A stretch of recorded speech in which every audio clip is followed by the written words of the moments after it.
Benar Tuhan, Kau mulia, Kau kudus, Kau suci. Segala hormat, segala kemuliaan, segala sembah syukur kami hanya bagi satu nama yang kudus, nama yang penuh kuasa, yaitu nama Tuhan kami Yesus Kristus. Dan kami doa biar kiranya pujian penyembahan kami boleh menyenangkan hati Tuhan, karena kami tahu, kami percaya hati Tuhan disenangkan, hadirat Tuhan dicurahkan. Dalam hadirat Tuhan yang tercurah ada berkat, ada sukacita, ada mujizat. Artinya siapapun yang hadir, yang sakit Tuhan sembuhkan, yang terikat Tuhan berikan kelepasan, bahkan ada kemenangan yang pasti Tuhan nyatakan di tempat ini. Terima kasih Tuhan, terima kasih. Dan dengan ucapan syukur, tiba saatnya kami mau bawa hati kami Tuhan untuk lebih lagi diberkati melalui kebenaran firman-Mu. Ajar kami, diri kami bentuk setiap kami Tuhan. Kami doa, kami bukan cuma duduk diam jadi pendengar saja, tapi kami boleh bangkit jadi pelaku-pelaku firman Tuhan. Bahkan kami berdoa, bersatu hati kami menyerahkan hamba-Mu yang kepercayaan untuk menyampaikan firman Tuhan. Bapa, urapan-Mu mengalir Tuhan, sucikan layakkan untuk mengusi balik kaki salib-Mu Tuhan. Jika ada dosa Tuhan, hamba mohon ampun, kelemahan tubuh Kau yang berikan kekuatan. Hamba gak bisa apa-apa tanpa Tuhan, hamba gak layak tanpa Tuhan, hamba lemah tanpa Tuhan.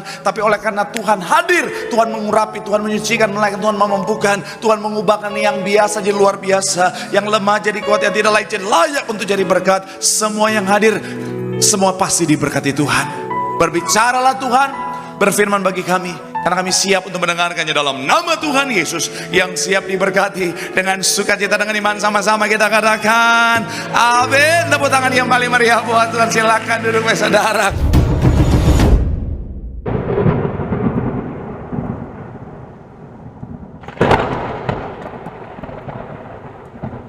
Setiap rekan-rekan yang sudah mulai dengan luar biasa, dan dari mimbar ini saya mau sampaikan salam damai sejahtera. Shalom. Sekali lagi shalom. Haleluya. Dalam Tuhan ada sukacita, amin. Dan di mana ada sukacita pasti ada senyuman di wajahnya. Boleh sama-sama berikan senyuman dulu. Jumpai kanan kiri depan belakangmu, katakan mari bersukacita dalam Tuhan. Haleluya. Dari senyumannya, senyuman THR udah habis. Haleluya. Saya percaya semuanya tetap dalam berkat Tuhan, amin. Dan saya mau bilang saudara, senang bisa jumpa saudara orang-orang yang luar biasa, amin. Kenapa? Karena di saat orang lain lagi sibuk liburan, saudara datang cari Tuhan. Artinya apa? Saudara orang-orang yang sungguh-sungguh cinta Tuhan. Orang yang cinta Tuhan, setia sama Tuhan, janji Tuhan, hidupnya anak cucunya pasti diberkati Tuhan. Sekali lagi tepuk tangan yang paling meriah buat Tuhan. Sama-sama bilang sama saya, aku pasti diberkati Tuhan. Anak cucuku pasti diberkati Tuhan. Bilang kanan kirimu, kamu juga pasti diberkati Tuhan. Bilang sama yang ngomong, kamu luar biasa. Bilang sama yang ngomong, semangat. Tepuk tangan yang paling meriah sekali lagi buat Allah kita yang dahsyat. Haleluya. Yuk langsung saya saudara yang bawa Alkitab, kita mau angkat Alkitab kita. Alkitab juga boleh, Alkifon juga boleh. Yang gak bawa Alkitab, angkat tangan juga boleh. Sama-sama dengan iman percaya, sama-sama kita katakan dalam nama Tuhan Yesus, aku percaya Alkitab ini adalah firman Tuhan. Setiap kata kalimatnya sanggup memberkati aku. Dan hari ini aku pasti diubahkan, aku pasti dipulihkan dalam nama Tuhan. Yang sama-sama kita katakan amin. Yohanes 3:16, salah satu ayat yang Natal banget saudara. Yuk sama-sama kita baca ayat pembuka kita saudara, dan pengantar pembahasan kita Yohanes pasal yang ketiga, ayatnya yang ke-16. Yang sudah di sana boleh bilang aku diberkati. Sama-sama kita baca. 3, iya. Karena sehingga apa? Supaya setiap orang yang percaya kepadanya apa? Sekali lagi saudara, 3, ya. Karena begitu besar apa? Sehingga ia telah mengaruniakan anaknya yang tunggal, supaya setiap orang yang percaya kepadanya tidak binasa, melainkan, sama-sama bilang sama saya kasih Allah. Sama-sama bilang sama saya mengaruniakan anaknya. Sama-sama bilang sama saya menyatakan pertolongan. Saya mau bilang saudara, bahwa Natal bicara tentang kelahiran Tuhan Yesus, bicara tentang kasih Tuhan. Sama-sama bilang sama saya kasih Tuhan. Dan salah satu cara Tuhan dalam mengaplikasikan kasihnya adalah dengan menyatakan pertolongannya. Sama-sama bilang sama saya menyatakan pertolongan. Amin. Urutannya seperti ini saudara. Sedikit kita akan masuk dalam pemahaman teologis yang mendalam saudara. Sedikit boleh munculkan urutan gambar-gambarnya, kotak-kotaknya, kotak-kotaknya, kotak-kotaknya, kotak-kotaknya, kotak-kotaknya, kotak-kotaknya. Kotak-kotak. 2 hari kemudian, oh haleluya, ini dia. Memang saudara, udah darah tinggi dulu baru dia muncul saudara. Nah, saya mau bilang saudara, Natal bicara tentang kelahiran Tuhan, adalah wujud nyata bicara tentang kasih Tuhan, dasarnya adalah kasih. Nah, dan saya mau bilang saudara, salah satu cara Tuhan dalam mengaplikasikan kasih adalah menyatakan pertolongannya, saudara. Kenapa? Karena manusia tidak bisa menolong dirinya sendiri. Sejak manusia jatuh dalam dosa, manusia kehilangan kemuliaan Allah. Dosa bicara tentang hamartia, menuju pada kebinasaan kekal, saudara. Keluar dari rancangan Tuhan untuk apa? Untuk menuju pada keselamatan kekal yang sudah Tuhan sediakan. Dan saya mau bilang saudara, satu-satunya jalan untuk apa manusia bisa akhirnya ngalamin pengampunan adalah ketika mereka harus melewati yang namanya konsekuensi dari dosa, yaitu apa?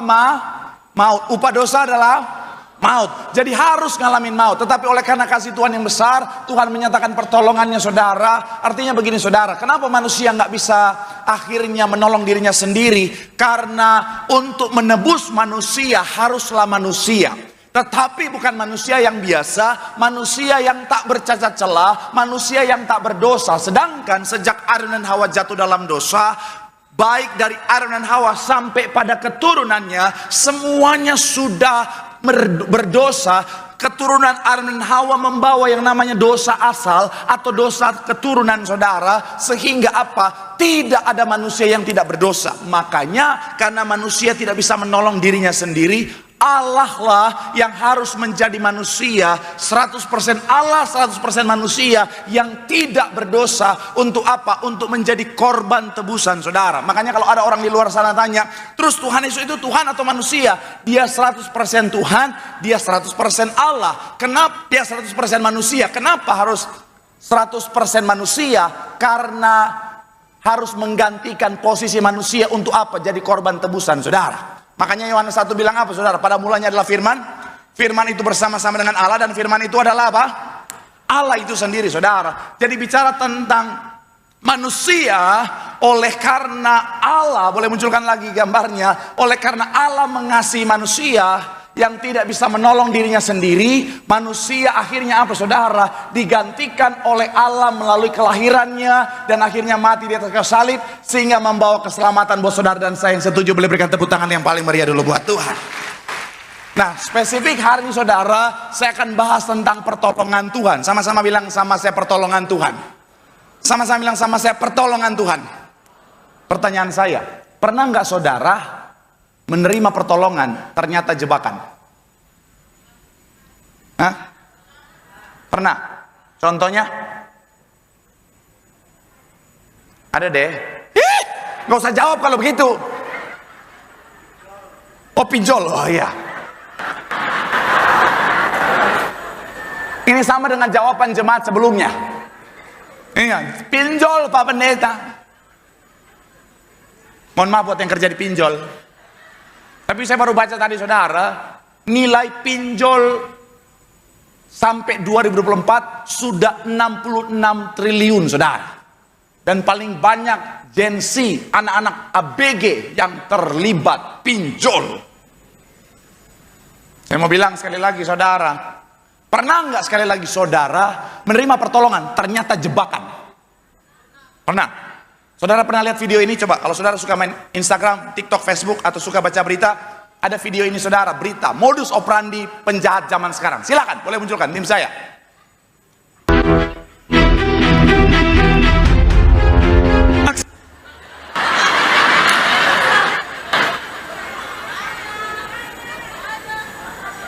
Jangan tanya saya, tanya mereka. Nah, ini dia, ya. Silakan. Aksi kawanan pencuri, modus ban kempes beraksi mengelabui korbannya di Jalan Setiabudi Pamulang, Tangerang Selatan, Banten, terekam CCTV. Pelaku yang diduga berjumlah lebih dari 5 orang dengan berkendara dengan 5 unit motor ini mengelabui seorang wanita pengendara mobil. Dengan dalih ban mobilnya kempes, para pelaku berbagi peran untuk memberhentikan, mengawasi, dan merampas barang berharga dari dalam mobil. Alhasil, korban alami kerugian mencapai belasan juta rupiah. Dari pengakuan Nah, saudara, jadi biasanya modus operandinya adalah begini. Mereka akan mencari orang yang nyetir sendirian, saudara. Dan akhirnya apa? Biasanya wanita yang menjadi target. Kemudian ketika sedang dalam perjalanan, motor yang pertama akan berkata, bannya, coba lihat bannya, coba lihat, berhenti dulu, lihat bannya. Kalau nggak mempan, motor kedua datang dan bilang yang sama. Berhenti dulu, coba lihat bannya, coba lihat bannya. Kalau nggak mempan, motor ketiga datang. Coba lihat bannya, berhenti dulu. Biasakan kita kalau baru 1, 2 kadang-kadang iman masih kuat, betul ya? Tapi kalau udah ketiga kadang-kadang iman kita bisa goyah juga, saudara. Jangan-jangan bener. Nah, orang yang termakan kebohongannya akan menepi, akan berhenti, akan melihat bannya dialihkan oleh si motor yang ketiga, datang motor yang keempat, langsung ambil barang-barangnya. Kok saudara kayaknya, wah ide bagus juga nih. Soalnya ada yang ngangguk-ngangguk. Ini saya kasih buat pembelajar. Oh serius. Saya pikir dapat, Tuhan Yesus. Nah, akhirnya apa? Diambil oleh motor keempat, akhirnya apa kerugiannya? Contohnya wanita tadi, sampai belasan juta, saudara. Sepertinya mau menolong, ternyata itu jebakan, saudara. Belum lama, 2 hari yang lalu, mami papi saya lagi datang ke Jakarta, saudara. Mereka lagi nyetir sendiri, berdua, nggak sendiri, tanpa saya tapi berdua. Jadi mereka lagi nyetir berdua daerah Tangerang, saudara. Tiba-tiba saudara, ada motor datang bilang, bu bajunya. Mami saya kan karena saya udah kasih tahu video-video ini kan dia udah, tidak bisa, tidak semudah itu Ferguson. Iya dong, udah pintar cerdas generasi juara punya masa depan yang luar biasa, saudara. Akhirnya datang motor kedua, bu bajunya bu. Mami saya nggak tertipu. Dia bilang sama papi saya, jalan terus kita. Motor ketiga datang, bu bajunya. Ternyata beneran bajunya nyangkut di pintu, saudara. Ya, saudara yang ngetawain ibu pendeta itu berdosa.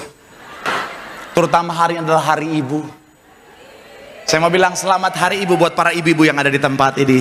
Doa saya berkat Tuhan berkelimpahan buat saudara. Tepuk tangan dulu yang paling meriah buat Tuhan. Haleluya. Selamat hari ibu juga buat ibu gembala terkasih Sarangio, ibu gembala. Haleluya. Shalom bapak-bapak. Berhubung ini hari ibu, jangan dulu langsung pulang dari tempat ini, ajak dulu istrimu belanja, kasih kado hari ibu dulu di mall. Betul para ibu-ibu? Mata duitan. Saya mau bilang saudara, iblis pun seringkali demikian, saudara. Maksudnya apa? Seakan-akan mau menolong sebenarnya sementara memasang jebakan buat saudara dan saya. Saya mau bilang saudara, iblis adalah pendusta yang luar biasa, saudara. Dia bisa membuat, dia bisa mengemas yang namanya jebakan seakan-akan pertolongan, saudara. Saudara ingat ketika bicara tentang dia mencobai Tuhan Yesus. Saya mau bilang saudara, dia mencobai Tuhan Yesus dengan seakan-akan mau menolong. Dia bilang apa? Rubahlah batu ini menjadi roti. Seakan-akan apa? Untuk menyediakan makanan buatmu yang sudah puasa 40 hari 40 malam. Dia bilang apa? Coba kamu loncat ke bawah, nanti akan kuperintahkan malaikat untuk menolongmu. Seakan-akan apa? Ada perlindungan buat kamu.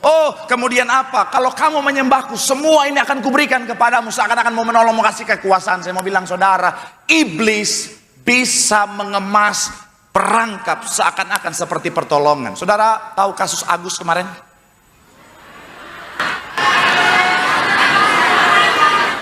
Oh ya, Agus yang mana? Ya. Memang yang nama-nama Agus lagi meresahkan hari-hari ini, saudara. Bukan, mohon maaf buat yang nama Agus, mohon maaf ya. Ini Agus yang ini, mohon maaf yang nggak ada tangan itu, saudara. Iya. Itu kan, kalau saudara, saya mau bilang saudara itu jago banget. Bukan jago, licik banget. Itu hebat dalam kelicikan. Karena satu Indonesia dia tipu, saudara. Betul kan? Awalnya sampai orang banyak berpikir ini polisi salah tangkap kali, kan masuk akal. Dia kan nggak ngapa, mana mungkin dia bisa ngapa-ngapain. Dia bilang, aku tuh mana bisa begitu, katanya. Iya kan? Aku tuh apa-apa dibantuin mama, gitu kan? Iya kan? Ternyata ketika bukti-buktinya beredar, oh my God, dia krokodil campur biawak, saudara. Iya. Saudara lihat video-video dia dalam menggait korbannya kan, saudara kan? Iya kan? Seakan-akan penolong, saudara. Seakan-akan aku tuh menolongin kamu. Aku tuh tidak seperti laki-laki lain yang hanya ingin menghancurkan hidupmu. Aku tuh berbeda. Aku tuh mau tolongin kamu. Wanita-wanita yang masih polos-polos langsung,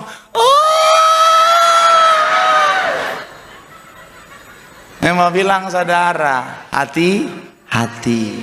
Makanya dalam konteks pertolongan Tuhan, kita harus memahami prinsip pertolongan Tuhan, katakan amin. Kita harus ingat bahwa begini saudara, Tuhan bisa menolong kita dengan 1001 macam cara, katakan amin. Bahkan dengan cara-cara yang gak pernah kita duga, Tuhan bisa pakai untuk menolong setiap kita. Tapi kita harus paham dulu prinsip pertolongan Tuhan. Tuhan tidak mungkin melanggar firman-Nya sendiri, katakan amin. Artinya apa? Makanya hari ini saudara kita sama-sama belajar melalui firman Tuhan, prinsip pertolongan Tuhan, supaya kita tidak termakan tipu muslihat iblis, dan kita bisa menikmati perlindungan Tuhan, pertolongan Tuhan yang sempurna. Yang setuju boleh berikan tepuk tangan yang paling meriah buat Tuhan. Haleluya. So, apa prinsip pertolongan Tuhan saudara? Sama-sama kita akan di sini saudara. Prinsip pertolongan Tuhan yang harus kita pahami sebagai anak Tuhan untuk menikmati pertolongan Tuhan yang sejati. Yang pertama, pertolongan Tuhan dinyatakan pada waktunya. Sama-sama bilang sama saya, pertolongan Tuhan dinyatakan pada waktu Tuhan.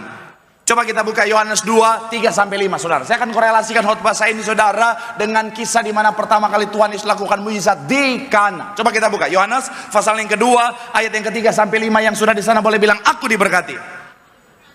3, ya, ketiga.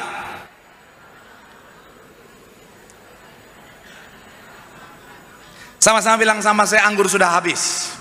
Ayat yang keempat dikatakan apa? Kata Yesus kepadanya, mau apakah engkau daripadaku ibu? Saatku apa?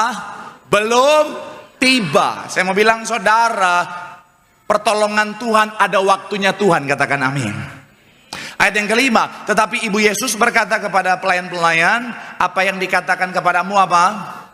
Kalau saudara perhatikan dulu, saya berpikir ibu Yesus Maria ini saudara mengintervensi Tuhan Yesus. Ternyata tidak saudara, dia tetap tunduk pada waktunya Tuhan. Dan saya mau bilang saudara, dalam konteks pertolongan Tuhan kita harus ingat baik bahwa pertolongan Tuhan ada waktunya Tuhan, katakan amin.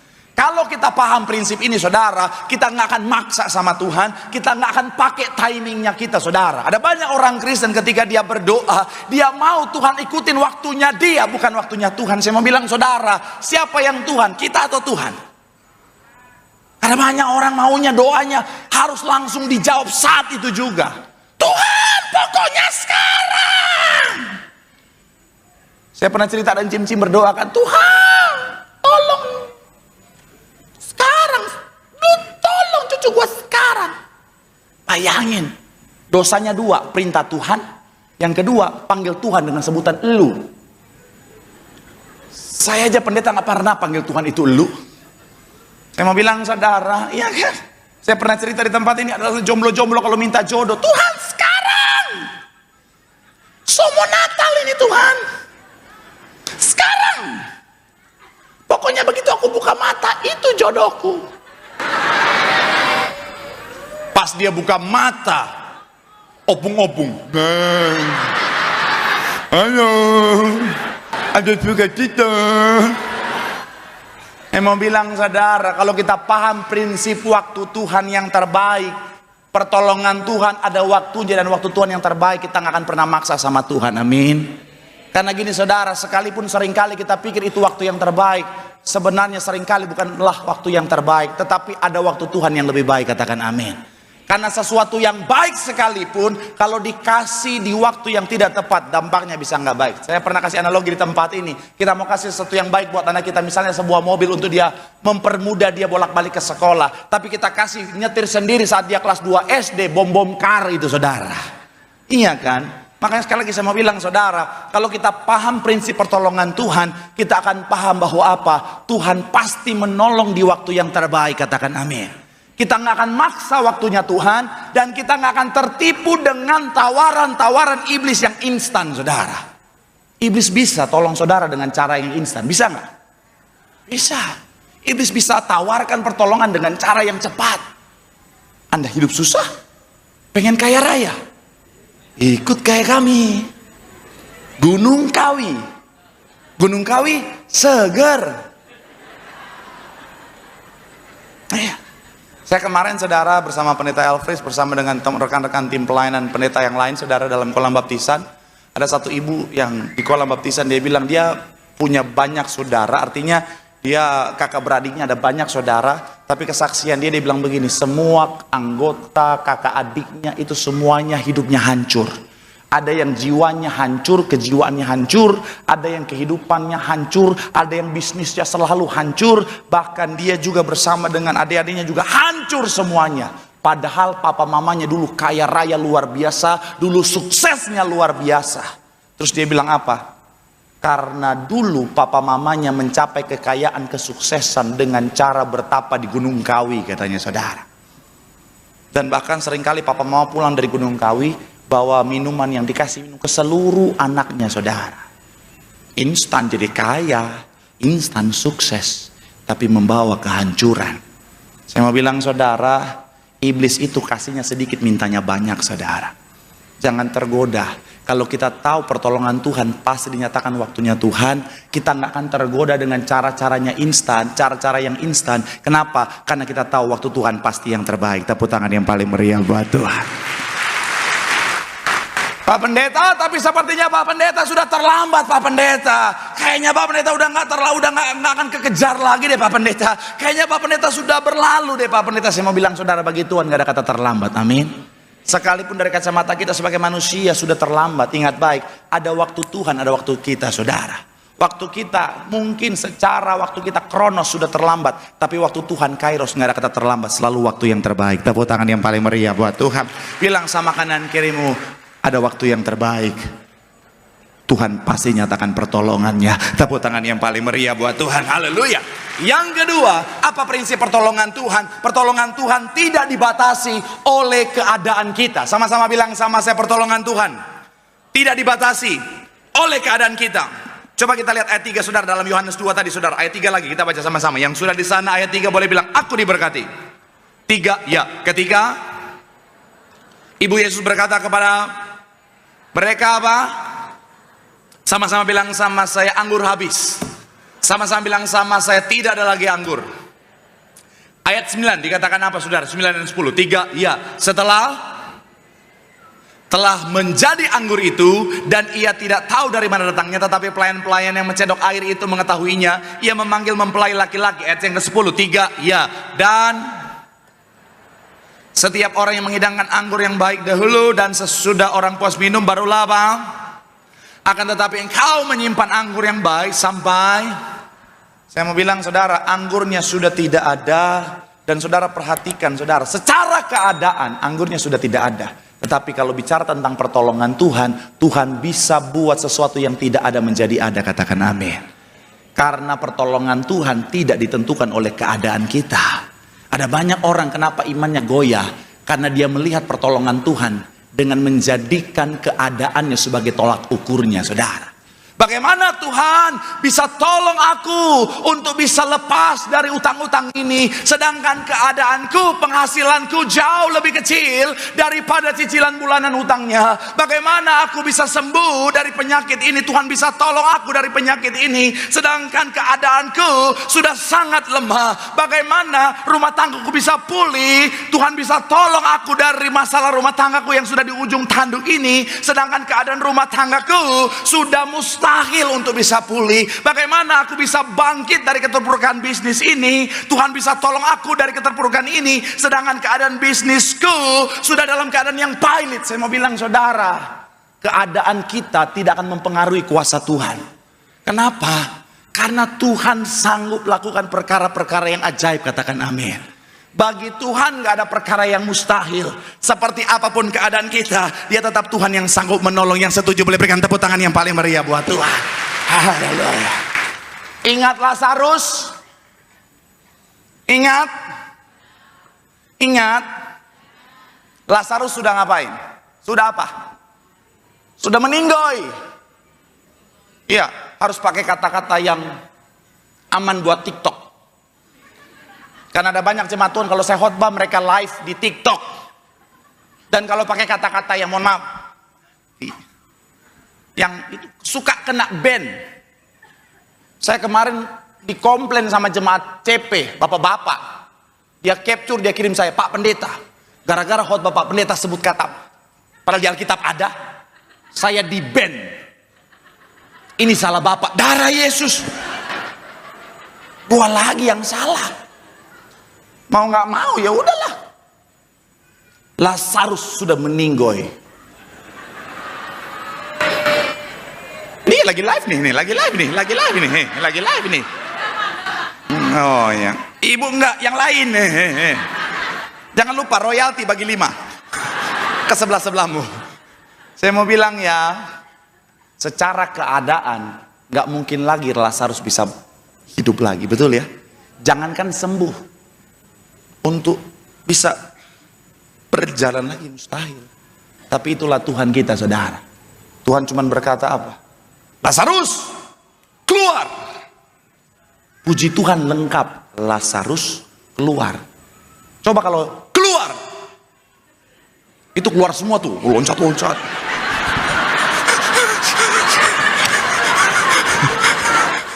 Satu paket keluar semua darah ya. Itu murid-murid lari semua itu pasti, saudara. Haleluya. Sekali lagi saya mau bilang, saudara, nggak peduli keadaan kita, saudara. Kesaksian ibu gembala sidang kita, saudara, sudah divonis dokter lumpuh, saudara.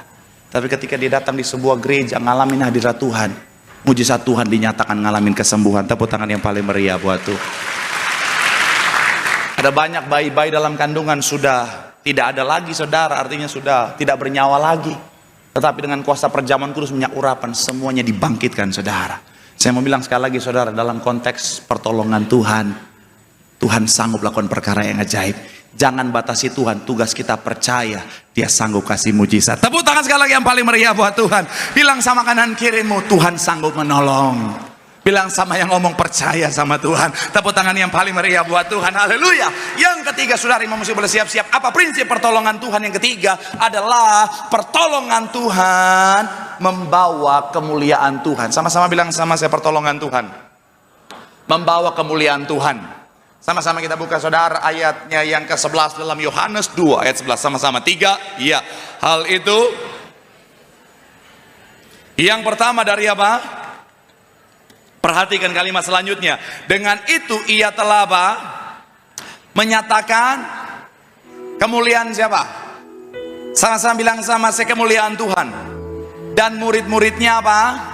Percaya kepadanya. Sama-sama bilang sama saya, dimenangkan untuk kerajaan sorga. Amin. Prinsip pertolongan Tuhan yang ketiga, Tuhan menyatakan pertolongannya. Melalui pertolongannya itu namanya akan dipermuliakan. Sekali lagi, daripada pakai ini, tim saya ada nggak? Tim saya, haleluya.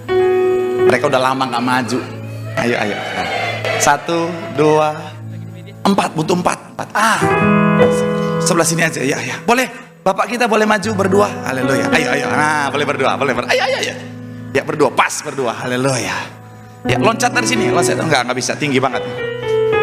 Ya, haleluya. Nah, saya analogikan, saudara, ini adalah pertolongan Tuhan. Saya mau bilang, saudara, saya analogikan dia adalah pertolongan Tuhan. Ini step-stepnya, saudara. Pertolongan Tuhan,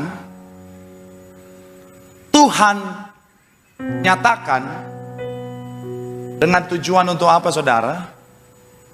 Tuhan nyatakan pertolongannya. Pertolongan Tuhan, Tuhan nyatakan supaya melalui pertolongan Tuhan terjadi. Ayo sini. Mari Pak. Nama Tuhan dipermuliakan. Oke, sekali lagi kita belakang dulu. Pertolongan Tuhan, Tuhan nyatakan dengan tujuan supaya ketika pertolongan itu dinyatakan, nama Tuhan dipermuliakan. Kalau sampai di sini kan terkesan Tuhan kok kayaknya mengejar kemuliaan pribadi ya. Kalau sampai di sini kesannya kayak, mohon maaf, Tuhan kok kayak gila kemuliaan ya. Saya mau bilang, saudara, yang harus kita ingat, esensi daripada Tuhan adalah mulia. Katakan amin. Kita mau sembah Dia atau tidak, Dia tetap Allah yang mulia. Sekalipun seluruh dunia tidak ada satupun yang menyembah memuliakan Dia, Dia tetap Allah yang mulia, saudara. Terus kenapa Tuhan mengejar, Tuhan memiliki tujuan supaya melalui pertolongannya namanya dipermuliakan, supaya ketika kemuliaan itu dinyatakan akan ada banyak jiwa yang dimenangkan untuk kerajaan sorga. Amin. Ada berapa banyak orang ketika mereka melihat kemuliaan Tuhan, mereka dimenangkan untuk kemuliaan nama Tuhan. Kemarin saudara, saya bersama dengan pendeta Elvis dan rekan-rekan pendeta yang lain, kita baptis banyak sekali orang terima Yesus, saudara. Kenapa? Karena mereka melihat kemuliaan Tuhan luar biasa di gereja ini. Mereka melihat bagaimana Tuhan bekerja dengan luar biasa melalui mujizatnya, melalui karya-karyanya yang ajaib, yang membawa kemuliaan, sehingga apa? Banyak jiwa dimenangkan untuk kemuliaan nama Tuhan. Prinsip ini harus kita pahami, karena saya mau bilang saudara, iblis bisa berpura-pura seperti malaikat terang yang kita bahas di bagian awal. Coba kita lihat dulu ayatnya. 2 Korintus 11 ayat 14 dikatakan apa? 3, ya, hal itu tidak usah mengherankan, sebab iblis pun nyamar sebagai malaikat terang. Iblis bisa buat jebakan seakan-akan seperti pertolongan, tapi kita bisa melihat indikasinya, indikator pertolongan itu datang dari Tuhan atau jebakan dari iblis adalah melalui apakah itu menghasilkan kemuliaan bagi Tuhan atau tidak. Karena kalau tidak menghasilkan kemuliaan, sangat bisa diduga itu bukan berasal dari Tuhan. Contoh begini, Pak Pendeta, puji Tuhan, saya kan udah mau Natal nih Pak Pendeta nih. Ya satu tanggal 25 Pak Pendeta, pertemuan keluarga. Ada banyak inang-inang suka intimidasi kalau kita belum punya jodoh. Ada banyak inang-inang langsung bilang, hei Lamtiur, kapan kau kawin Lamtiur? Sudah mau expire kau. Hatok marhojot.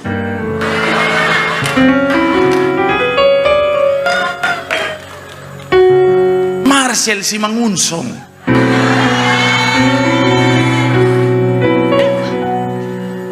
Dan puji Tuhan Pak Pendeta, Tuhan tolong saya, Dia kirim Ucok buat saya. Walaupun si Ucok udah suami orang, tapi saya percaya Pak Pendeta, Tuhan punya 1001 macam cara untuk menolong. Pertanyaan saya, itu pertolongan Tuhan atau tidak? Nenek-nenek tatoan depan Betos juga tahu. Iya kan? Bagaimana nama Tuhan dipermuliakan dengan cara itu, saudara? Betul ya? Saya izinkan dulu, silakan boleh kembali. Terima kasih, terima kasih. Saya akan tutup khotbah saya dengan kesaksian singkat. Saya akan datang ke Jakarta tahun 2007 ya. Nyampe di Jakarta tahun 2007, saya ya semua pernah dengar kisah saya ngalamin masa-masa sukar, saudara. Saya kondisi nangado ngepeng, nyanda dadoi bocuan, ya memang saya maito saya masude.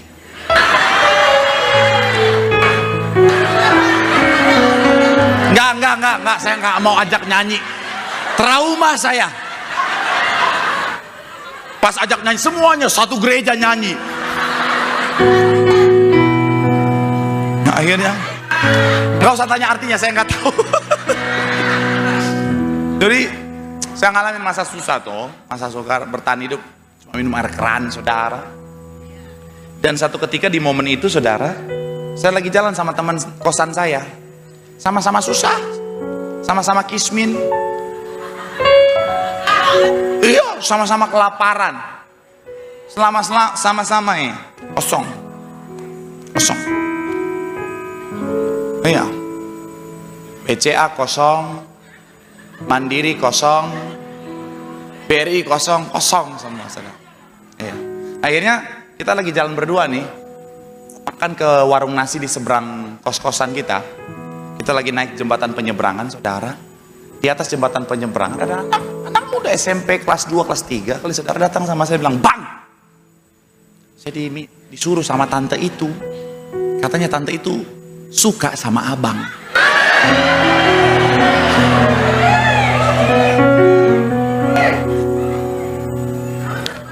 Lagi lapar, lagi nggak punya uang,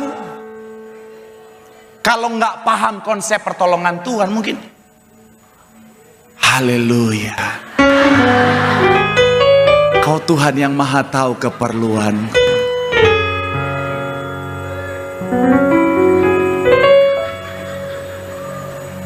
Tapi kan kita paham pertolongan Tuhan. Jadi kita bilang sama dia, hei! Iya, sama dia juga kaget kayak saudara tadi barusan. Iya. Saya bilang dia, hei!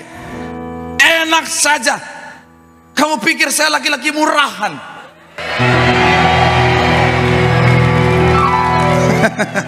Tidak semudah itu, Ferguson. Bilang sama tante itu.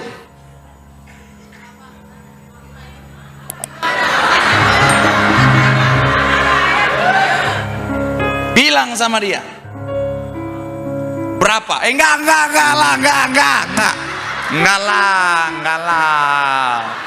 Suzon, enggak lah. Nggak apa-apa lah, hidup susah juga nggak apa-apa lah. Yalah. Iya, enggak, bener. Kok tatapannya? Enggak, bener. Swear. Iya. Akhirnya puji Tuhan, udah mulai, karena waktu itu saya di dunia entertain, saudara, jadi puji Tuhan udah mulai dapat peran gitu, saudara. Walaupun peran-perannya yang nunggu dari pagi sampai malam, cuma masuk sebentar. Gimana bang? Udah selesai gitu doang. Sampai mami saya nungguin, udah nak, udah mah, loh kok gak kelihatan? Jauh di belakang sana mak. Tapi akhirnya udah dapat peran, saudara. Singkat cerita, dipanggil sama orang penting di sebuah production house. Dia seorang,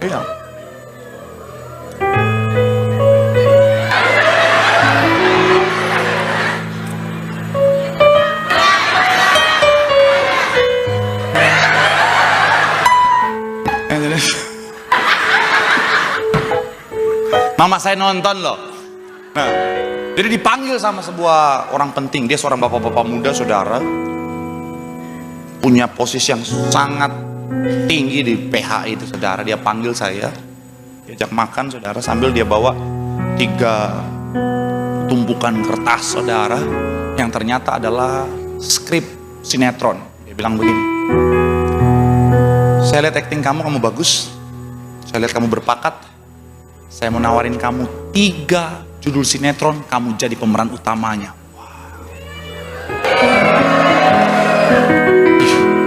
Saya sudah siap jadi artis, saudara.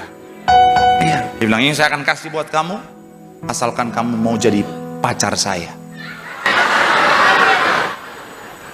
Ingat, bapak-bapak muda, cara Yesus. Kalau orang nggak paham pertolongan Tuhan, akan mungkin berpikir, haleluya, praise the Lord.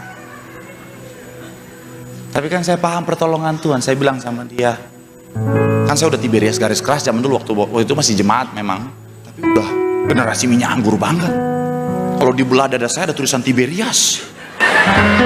Betul. Sebelah sini ada Ibu Darniati Pariaji, sebelah sini Kak Argo Pariaji, sebelah sini Kak Aristo Pariaji, belakang Betos I'm in love. Nanti cabang selanjutnya saya ngomong begitu juga, saudara. Jadi saya bilang sama dia, saya tuh punya rencana, kalau nanti saya sukses, saya mau kesaksian bagaimana Tuhan bekerja dalam perjalanan kesuksesan saya. Kalau saya terima ini, bagaimana isi kesaksian saya?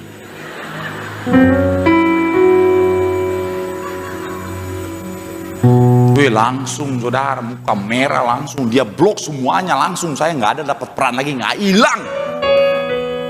Tapi nggak apa-apa, karena saya tahu pertolongan yang sejati datangnya dari Tuhan, saudara. Amin. Akhirnya udah, saya berjalan tetap dalam Tuhan, saya melayani Tuhan, hidup dalam Tuhan. Perlahan tapi pasti Tuhan tolong, saudara. Sampai akhirnya hari ini boleh menikmati anugerah Tuhan yang luar biasa. Jadi pendeta industri, Tanggal 25 khotbah pagi di Metro TV.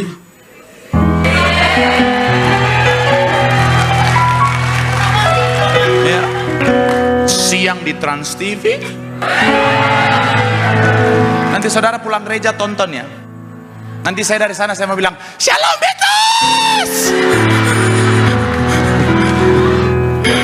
Haleluya. Tapi itulah yang harus kita pahami sekali lagi saudara. Hati-hati, jangan sampai kita tidak memahami pertolongan Tuhan. Kenapa? Pertolongan Tuhan dari Tuhan untuk kemuliaan nama Tuhan. Ketika kita menerima pertolongan yang dari Tuhan yang membawa pada kemuliaan Tuhan, maka hidup kita, pertolongan yang kita terima akan membawa banyak jiwa untuk kerajaan sorga. Tepuk tangan sekali lagi yang paling meriah buat Tuhan. Bilang sama kanan kirimu, pertolongan Tuhan dinyatakan untuk kemuliaan nama Tuhan. Tepuk tangan sekali lagi sorak-sorak yang paling meriah. Yang diberkati boleh lambaikan tanganmu. Tepuk tangan yang paling meriah buat Tuhan. Kemuliaan bagi Tuhan di tempat maha tinggi. Kau Raja diagungkan dan dipuji.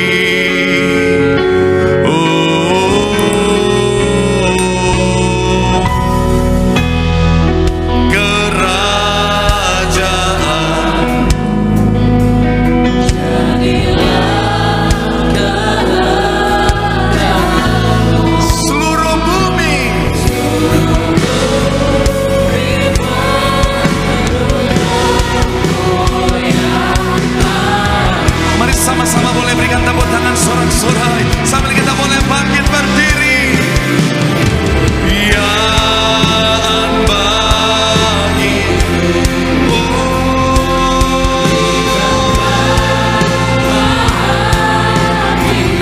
Kau Raja, Kau Raja diagungkan dan dipuji.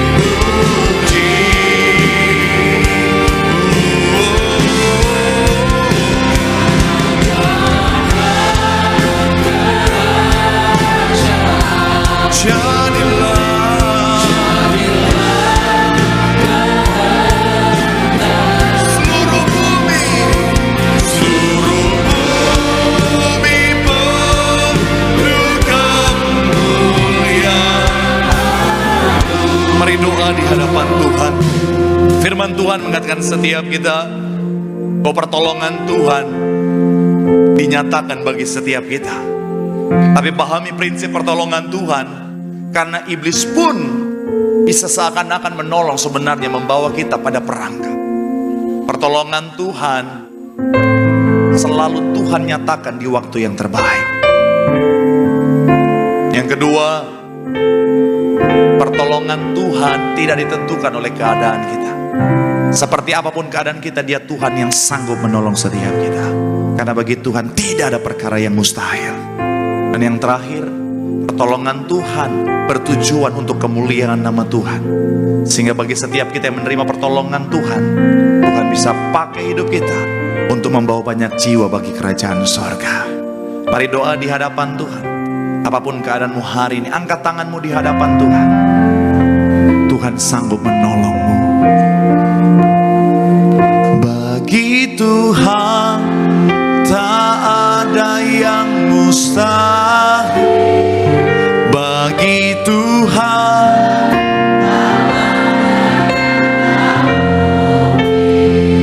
mujizatnya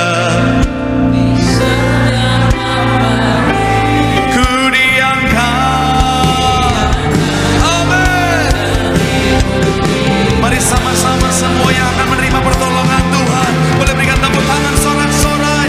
Oh.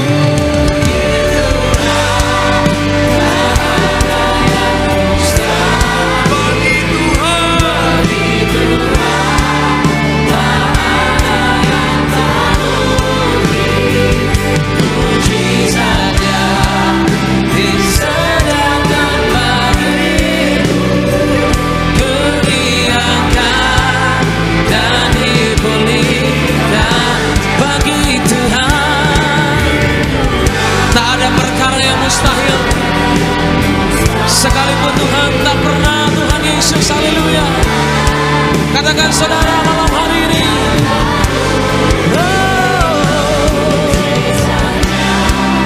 Diserahkan bagiku, ku diangkat dan dipulihkan. Ku diangkat dan dipulihkannya. Ku diangkat dan dipulihkannya. Berikan tepuk tangan bagi Tuhan Yesus yang sangat memulihkan kehidupan kita, saudara.